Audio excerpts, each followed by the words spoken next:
Thank you for stopping by here on YouTube Live at Bloom from Within Love. Happy Friday. Friday. Happy Friday if you're logging in live. Friday, August the 18th, 2023. Otherwise, if you're watching this video at a later time and date, just greetings and thank you for watching. Okay, this is totally rando. This is not going to be all that deep and serious, but I do want to talk about our obsession with forever. Okay, now let me add some disclaimers. I'm not here to poo-poo on the hopeless romantics. I'm not here to poo-poo on the idea that something could possibly be, forever in a sense of, experiencing something with somebody until the end of days on earth. But what is our obsession? Have any of us ever really asked the question, why? Why the unhealthy attachment and obsession with forever? Because forever is not always necessarily good, is it? Or necessarily high vibrational, or necessarily in alignment with your soul's evolution. So, again, the obsession with forever.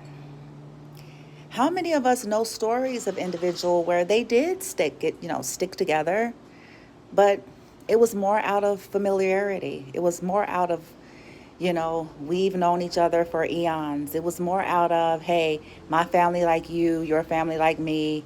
We have children, religious purposes, all of these things. But the actual relationship or connection could have went to shit or died a long time ago. Behind the scenes, there's more toxicity, more emptiness, more nothingness, more deadness, fights, all sorts of things. But we can say, hey, at least we stuck together. Now, I want to add another disclaimer. If that's your soul selection, if that's the choice that you want to take in life, so be it. But for those of us that are really here to expand our awareness and our experiences, then it kind of serves us to start asking ourselves the question, are we obsessed with forever at the expense of your true health and well-being and happiness? Are you open to maybe forever until it's no longer serving both parties in a loving and benevolent high vibrational way? Again, I know that is subjective, it's abstract, it seems like it gives room for futility, fickleness, and all these things. I get it.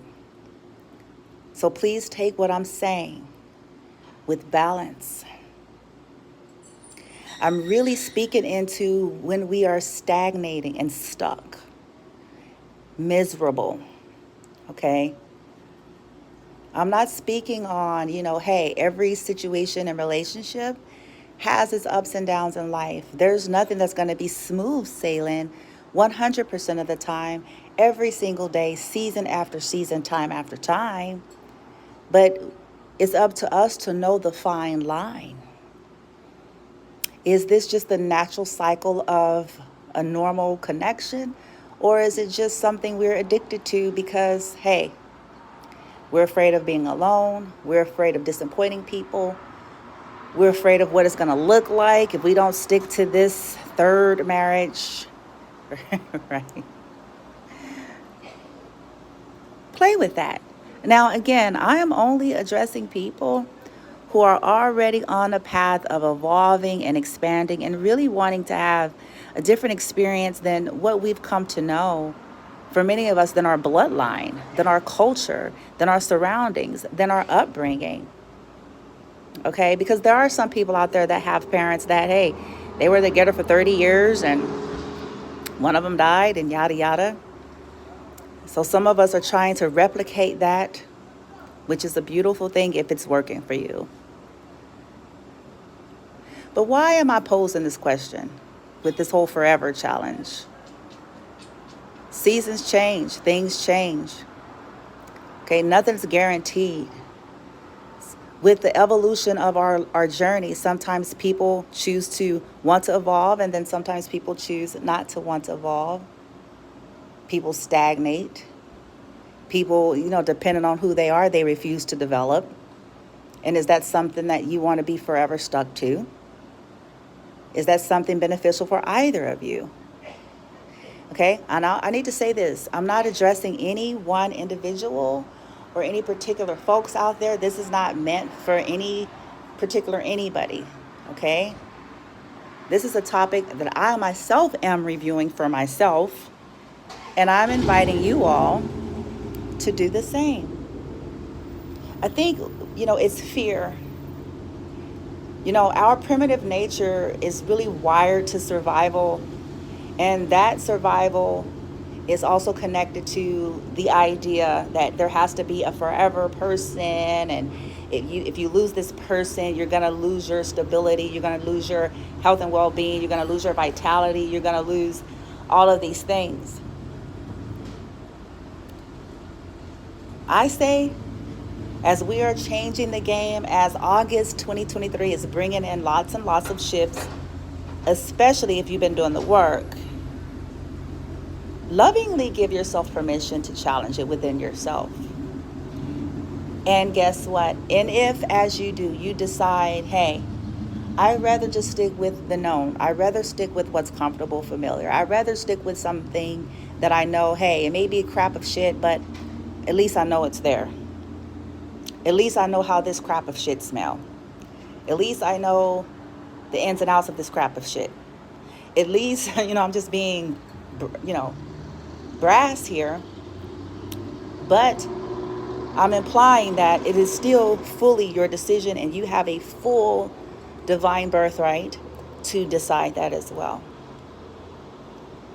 I'm inviting humans to come to a place of being able to even accept the responsibility of our decisions, because they are our decisions, aren't they? Okay? Because sometimes what I'm finding fascinating about a lot of humans, we make these decisions, and then we look out in life at other people who dared to be different, and we grow envious and jealous and angry, and we project that onto them. Because, hey, they dared to stretch. They dared to believe. They dared to free themselves. Okay, let's not be that way. We are all making our own perspective decisions, and our own perspective decisions comes with perspective, cause, and effect. That's maturity. So for an example, if I choose, I want to get with so-and-so, and I get with them, and I go through some cycles, and it's not, healthy, and it's not fulfilling, and it's one thing and another, and I give it a chance time after time, and I do it again, and I do it again, and I do it again, and I wake up and it's been 10 years, and I do it again, and I do it again, whatever. These are my choices to do that. So I need to accept full responsibility of what comes with that. If I've lost opportunities as a result, then that's on me. It's not on the people out there who are getting opportunities because they dared to embark on that. Okay? All right. Anyway, I hope y'all are having a wonderful Friday if you are a decent being.